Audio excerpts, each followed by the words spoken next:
have two amazing business owners, entrepreneurs, experts in the field with me today, and I cannot wait to introduce you to them. First, we have Viridiana Ponce. Viri has provided training, coaching, and consulting services through her business, VP Consulting, in both Spanish and English to over 1,000 entrepreneurs since 2014.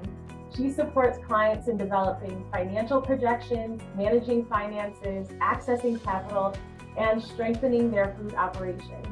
Viri draws on over 15 years of experience of accounting, finance, food, entrepreneurial experience, and mission to empower, enrich, and educate her community. Welcome, Viri. Thank you. So happy to be here. Wonderful. And next we have Dr. Penny Mickey. And we're so honored to have her here today. Penny is the owner and operator of the Memphis-based gourmet popcorn business, Mickey's Popcorn.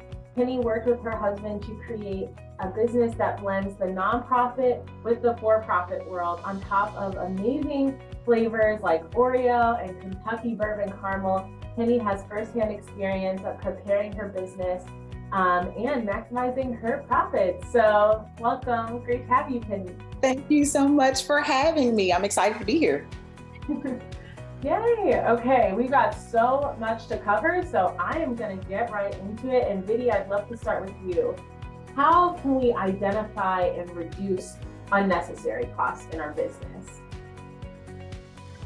Yeah, I love this because this is something that I do with the majority of my clients. So I would say we really want to start with understanding our cost structure. So if you are making a food product, right, I would start down by writing out your ingredients, really understanding what the cost of your ingredients are, the packaging, and any of the costs associated with you being able to produce that food item. And this can also be applied to if you have any other type of like product and a service-based business. So really start by identifying and knowing what your cost structure is. And then from there, what I would do is on a monthly basis, this is what I do with my clients, is that we review their profit and loss statement.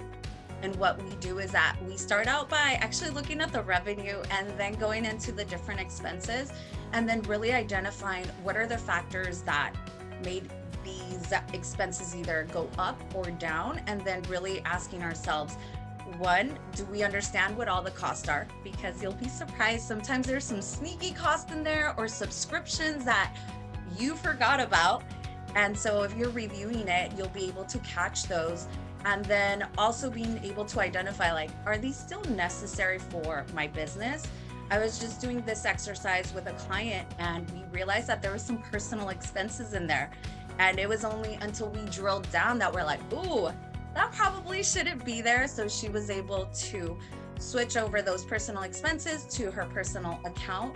And then she also realized that there was opportunities to negotiate with some vendors. So she ended up calling her phone bill company because she's like, you know what, I can negotiate a better deal with my cell phone company. And she did end up getting that. She was so happy. She texted me earlier this week. And then also, just with that in mind, you'll be able to negotiate with vendors. So if you're reviewing your expenses on a monthly basis, you'll be able to see, like, you know what, maybe I can get better pricing on X, either ingredient or material. So I would also try and negotiate with your vendors and see if you can get better pricing. Purchasing in bulk can also be really, could be really helpful.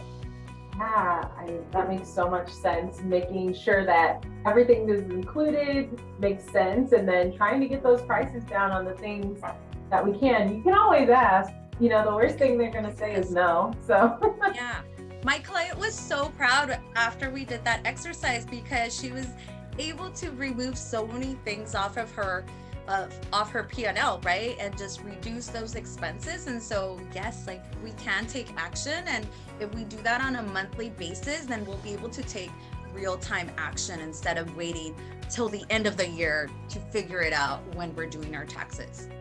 Yeah, excellent point. And then you can kind of start saving immediately. I love that. And Penny, same question for you. How do you address and identify those unnecessary costs? Yes, well, for us, it starts with, obviously knowing your cost, which sounds like such a small thing, but it's really the thing. So for us, it's knowing our cost and knowing ourselves. So with us, we are promoting a premium product, right? And so there are certain ingredients that for us, because of the class and the grade that we're using, if someone may come in and say, well, why do you have to use that grade butter? Well, we could use cheaper butter, but it could potentially impact the taste and the end result of the customer experience. So we really don't want to change the type of dark brown sugar that we use and the type of butter that we use. And so for us, it was having the courage to actually negotiate. So we knew that with our identity, we didn't want to go for cheaper products on purpose. But we did have an opportunity to go back to Uncle Nearest, who is the distillery that we have our licensed co-branded product with, and said, hey, we're having to buy this over the counter. Number one, it's very inefficient to have to run to a liquor store and pay the same price that anyone else that walks into that store.